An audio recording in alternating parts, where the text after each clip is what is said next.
Saturday night, kids. Time for another monster chiller horror theater. Ooh. You know, kids, we've been getting some mail lately from you saying that the movies aren't that scary. You don't think they're frightening. Well, tonight, we have a real scary one for you. We have one called Madam Blitzman, and it's going to be real scary. I haven't had a chance to see this before, so... Oh, it's got a laboratory in Vienna. Oh, you know that's going to be good, kids.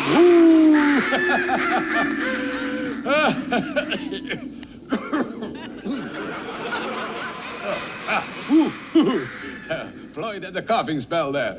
All right, now, get ready for Madam Blitzman. Oh, it's going to be a real rats and laboratories and everything. Let's see the whole movie.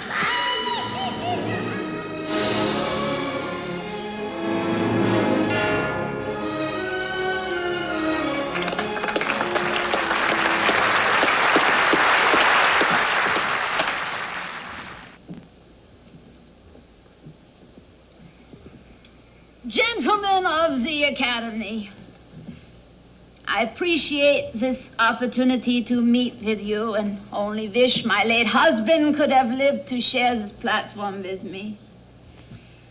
It was at a meeting just like this one that I first met my husband. He was a scientist of some small renown and I a student at the university. I remember when treating this cell with various rays, I was able to discover a life-sustaining force. Ridiculous! I don't believe that. Ridiculous! Which, if injected into the bloodstream, could add 10 to 15 years to the human life. That's preposterous! Therefore, I concluded that a concentrated molecule of such cells injected directly into the heart could give man a lifespan which would last forever. You don't believe me? A fruit fly has a lifespan of only 1 day, yet this fruit fly has been kept alive for 3 days, and it's still buzzing around. You should buzz out! You should get out your nerve! Thank you. Thank you.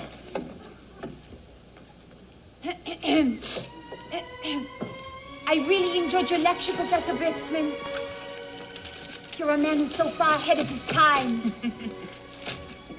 You probably don't recognize me, but I attend all your lectures. Of course I recognize you. You're the beautiful young girl who sits in the front row blowing me kisses and making obscene gestures with your pencil. I didn't think you noticed. Yes, I did. So, you admire my work. You're a bright girl.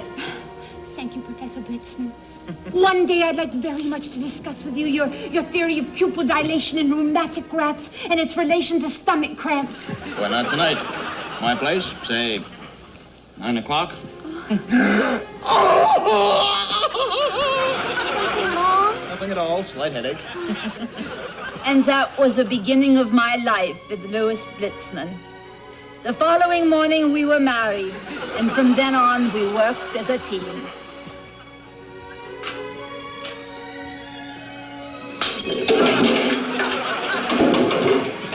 Louis, fetch me one of those rats, will you, darling? Ah, the rats, of course.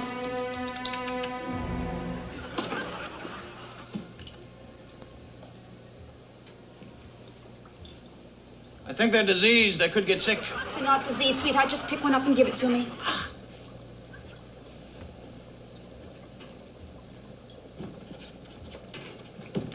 They're showing their teeth. I'll have them shut. Hurry, Louis.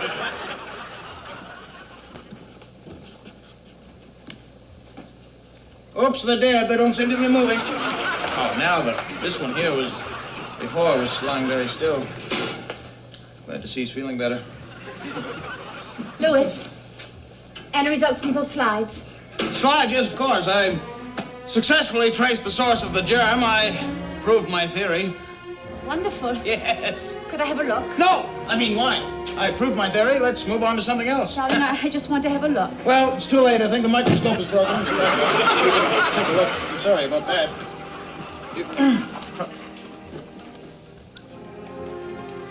Louis, this slide is covered with mustard.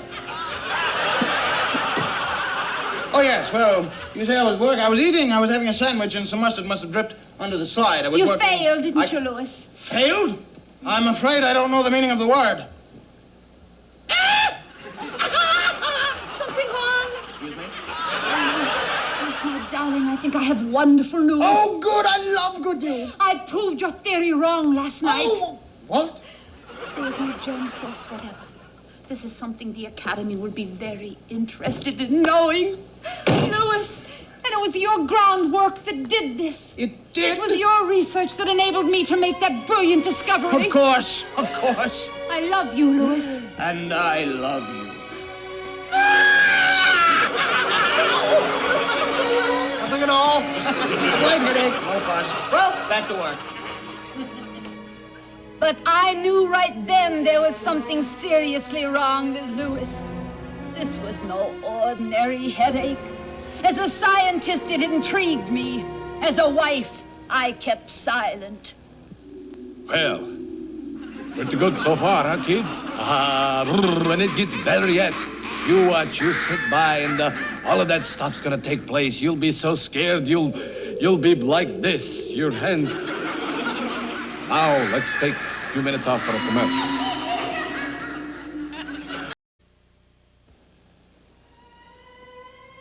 As the years went by, Louis and I alienated the Academy with our seemingly fruitless experiments.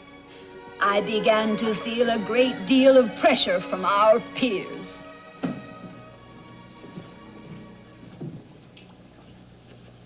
Good morning, Francis.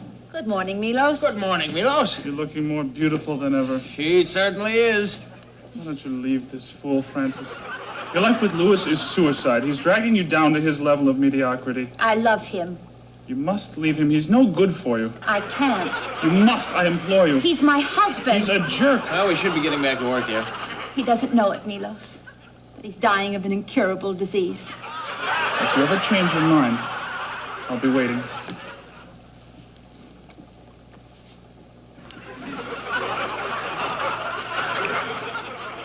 We'll let you know.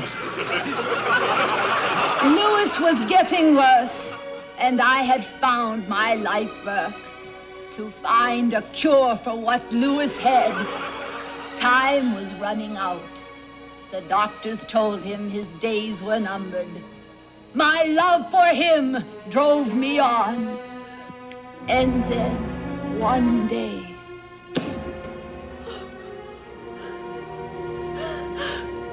Louis! Louis!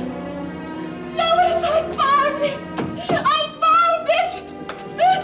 Oh, there you are, darling. Years and years of research, and it was so simple. Louis? Something wrong?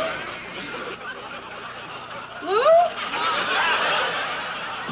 You see, what I found was this. My husband's extreme stupidity caused a brown sludge to appear on his brain cells. And as the cells died in increasing numbers, the sheer pain of his physical pain caused mental anguish. But you have to be really stupid if you can find that. Yes! Oh, have I got a headache?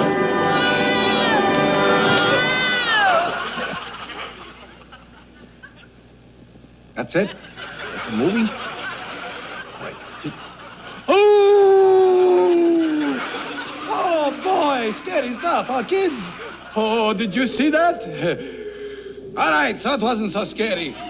Look, what do you want me to do about it? He died at the end, didn't he? You don't think death is scary? Oh, look, kids, I can't help it. We send away for these films, and they send them in packages. They send 2 or 3 scary films, and then the rest are all clinkers. But don't worry, next week we'll have a real good one for you. I think we have... Up next, catch the wildest and best of Toronto's favorite talkback show. It's the best of you on a special presentation of Speaker's Corner at 11:30. Show me what you got, right after Media Television next. Until then, kids, oh boy, this is Count Floyd saying, oh.